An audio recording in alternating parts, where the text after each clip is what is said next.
Di ba sabi, 1,000 miles journey begin in one step. Amen. Hindi ka makakarating sa 1,000 milya ng iyong paglalakbay kung hindi ka magpapasimula sa isa. Amen. Amen, mga kapatid. So, kinakailangan, gagawin mo, mag-start ka. Amen. Spiritual life is a full of journey. Ang buhay spiritual, mga kapatid, ay puno po ito ng paglalakbay. Amen ba, mga kapatid? Praise God. At bawat hakbang natin, mga kapatid, dapat bawat hakbang natin, lead me, Lord. Lead me, Lord. Lead me, Lord. Lagi po tayong nagpapaguide sa ating Panginoon. Bakit? Kasi kapag siya yung nag-guide sa atin, mga kapatid, hindi ka maliligaw.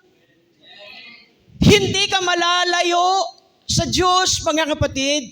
Because every step you make, mga kapatid, you ask guidance to the Lord, mga kapatid. Humihingi ka ng guide. Humihingi ka ng patnubay. Hallelujah. Praise God. At naroon ng Diyos, mga kapatid, gagabayan ka niya. Ang kinakailangan mo lang gagawin, in all your ways, acknowledge Him. Ang sabi ng Scripture, and He shall direct thy paths. Amen. Ikaw ay kanyang i-guide, mga kapatid. No? I-guide ka ng ating Panginoon. Hallelujah. For example, isa kang estudyante, para hindi ka malinlang ng ibang mga ideologies ng mga professor, mga kapatid, you ask guidance from the wisdom from the Lord. Kasi ang dami pong mga ideologies, mga kapatid, na itinuturo sa eskwelahan.